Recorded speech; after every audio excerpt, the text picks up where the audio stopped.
Dámy a pánové, přichází Heňo Fačkovec.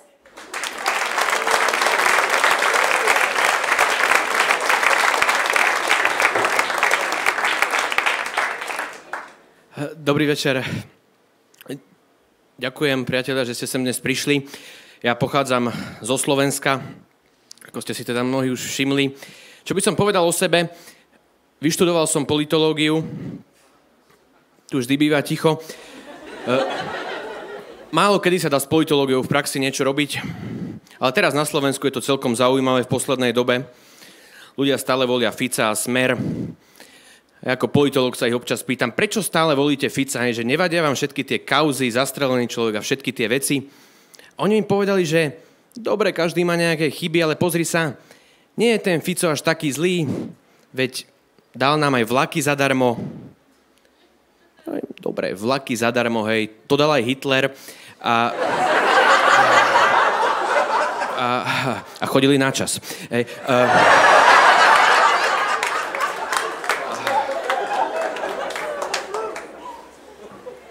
Ja si takto zvyknem na javisko nosiť so sebou pivo, že keď niekto tlieska, tak pijem. Zistil som, že stačí deci. Ale sú v tej politike aj zaujímavejšie veci. Teraz sú tie prezidentské voľby. Zdá sa, že prvýkrát na Slovensku vyhrá žena. My sme taká konzervatívna krajina, takže padajú také otázky, že môže byť vôbec žena prezidentka, aj bude to stíhať popri varení, alebo tak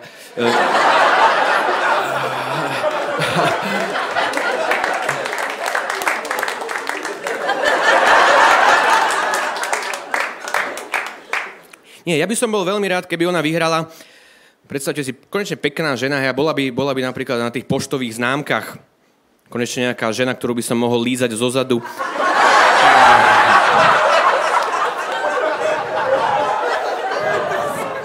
Čo napríklad v prípade vášho prezidenta nie je až taká výhra.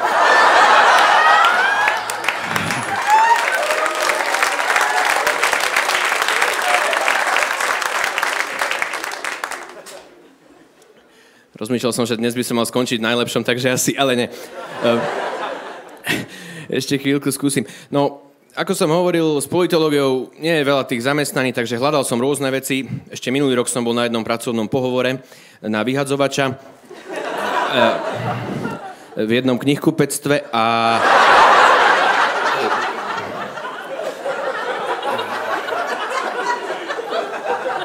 to nevyšlo. Skúšal som ďalšie veci, napríklad, že by som robil v noci, lebo ja chodím neskoro spať, že by som robil nočné, ale Slováci sa tak zvyknú sťažovať, že po nočnej sú vždycky unavení. To je podľa mňa taký alibizmus, že v strednej Európe bývaš asi unavený po nočnej. Rozmýšľam, že keby niekto býval treba aj na severe Grónska, kde polárna noc trvá 6 mesiacov a akurát by mal nočnú, ne? Mohol by byť trošku unavený, hej, ale myslím, že u nás sa to dá. Uvažoval som, že pôjdem do zahraničia, že tam sa všeličo naučím. Kamarát ten je mesiac v Anglicku, už perfektne ovláda jazyk. Poľský.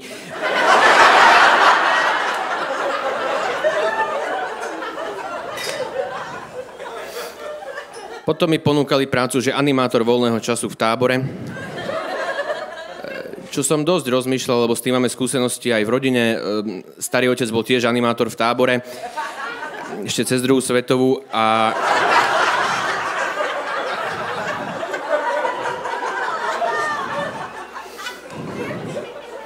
vidím, že aj tu je extrémizmus na vzostupe. No a ďalšiu prácu som nejak zatiaľ nezohnal, takže dnes som tu. Ale niečo menej smutné z môjho života. Objavil som minule zaujímavú sexuálnu polohu. Volá sa 69. Je to také, by som povedal, je to také veľmi príjemné, pekné a zmysluplné. Chvíľku som rozmýšľal, že možno by to bolo ešte príjemnejšie, keby pritom nie som sám, ale čiže ak by niekto náhodou tak hore. Ale radili mi potom, že najlepšie je so ženou mať sex v aute. Čo sa mi raz takmer podarilo, to sa musím priznať, už bola trošku taká nalomená na tej zadnej sedačke, že už k tomu aj príde. Len potom sa otočil taxikár, nech vystúpime, čiže to tiež nevyšlo. celkovo je to ťažké v mojom živote. Ja som vždy bol veľmi hamblivý, stydlivý. A keď som chcel niekoho zavolať na rande, ja som o tom rande urobil event na Facebooku. A poslal som jej pozvánku aj sebe. Ne? Iba ja som dal, že zúčastním sa. Hej.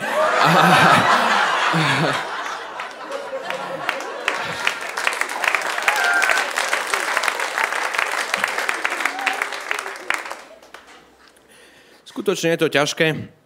Keď sa mi to občas v živote podarilo, tak väčšinou tá žena bola taká, ja hovorím, že si vyberáme, alebo odporúčili mi takú jednu, aby som s ňou išiel von, hovorili, že to je žena jak víno.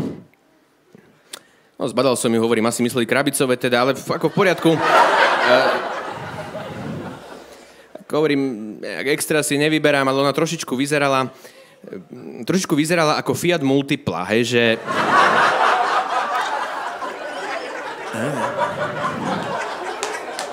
že vzhľad nič moc, ale dá sa na tom jazdiť a... To bola taká romantická povaha, vždycky mi ráno posielala také selfiečka z postele. Nie, že by som si pýtal, hej, ale... Ja som poslal, ak sa zobudila selfiečko z postele a dal k tomu taký popis ešte, že vyspinkala som sa do krásy.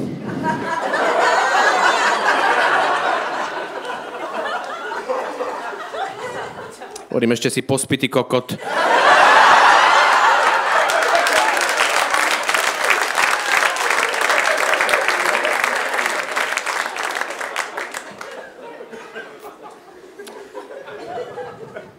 Paradoxne, nemám veľa takýchto skúseností a vie ma prekvapiť, že niektorí ľudia vedia o mojom intimnom živote viac, ako by som čakal. Minul som platil v bile, išiel som platiť kartou teda.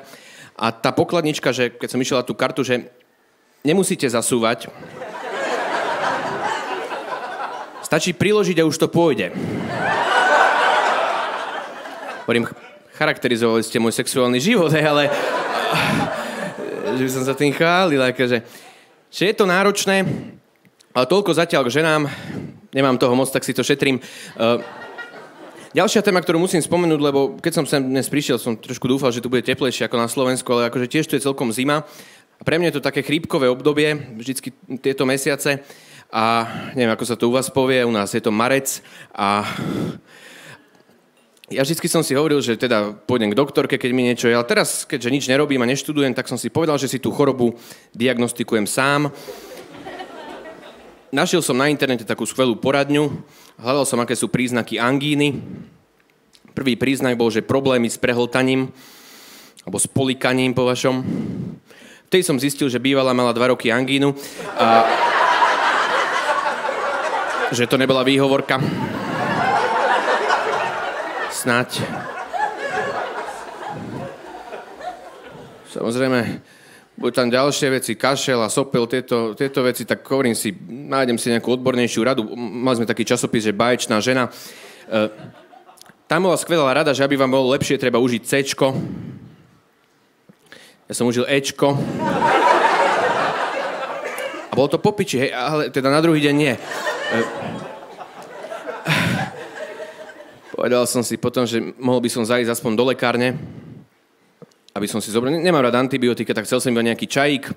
Ona mi hovorí, že máme výborný čajík na angínu, taký vrecúškový, ale veľmi, veľmi silný, takže treba ho vytiahnuť do 3 minút.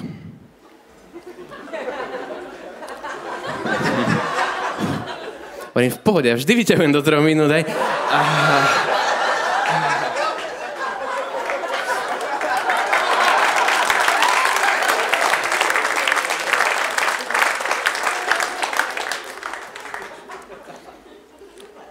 Ja som zažil najdlhší sex, keď sa menil čas, hej.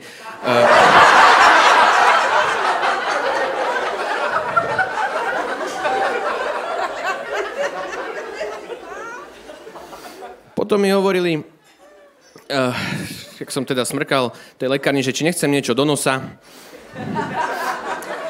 Dal by som si, ale gram stojí 100 €, hej.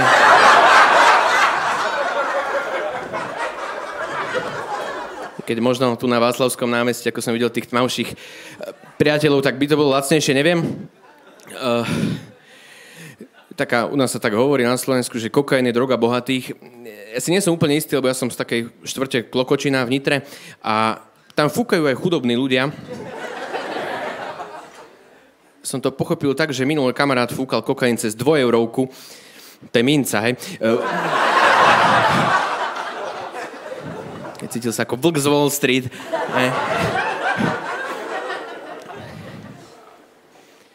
Čo by som ešte spomenul? Čo sa týkalo tých vzťahov, som počul, že najlepší vzťah je vtedy, keď tí partneri, alebo že najlepšia atmosféra v tom vzťahu je, keď tí partneri pred sebou prdia. Hej, že to štádium vzťahu, keď tí partneri medzi sebou, alebo teda navzájom prdia, že už je to tá atmosféra taká uvoľnená a tak ďalej. Oni si to je dobré konštatovanie, ale z vlastnej skúsenosti neodporúčam robiť to hneď na prvom rande.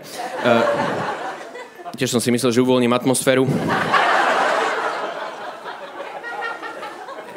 Potom som mal z toho takú tú opačnú traumu, že som s tou ženou bol celý deň, ale stále som sa to snažil zadržať, hej. Že keď ste dlho spolu, tak sa to nedá zadržať. Tak som si vymyslel takú taktiku, že do toho zakašlem, hej. Lenže aj táto taktika má niekoľko nevýhod. Totiž nie vždy sa podarí tie dva zvuky skoordinovať. Mňa to väčšinou vyšlo ako hrom a blesk, že 5 sekúnd, hej, a...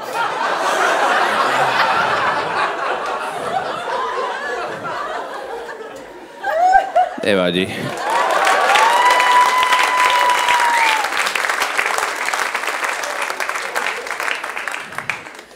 Ďakujem pekne, ste super. A zda úplne na záver, keď už som neprestal v najlepšom. Keď som hovoril o tých vzťahov, ja mám kolegu, s ktorým vystupujem na Slovensku, volá sa Ladižo. A čakal som tiež to ticho. A dával mi takú dobrú radu, alebo takú jeho radu, že čo urobiť, keď ťa naštve nejaká žena, bývalá alebo frajerka. On mal takú kvázi intelektuálnu taktiku, že prídeš k nej, ste u nej, idete do postele, kopulujete. Keď skončíte, tak sa postavíš k oknu a utreš si penis do záclony.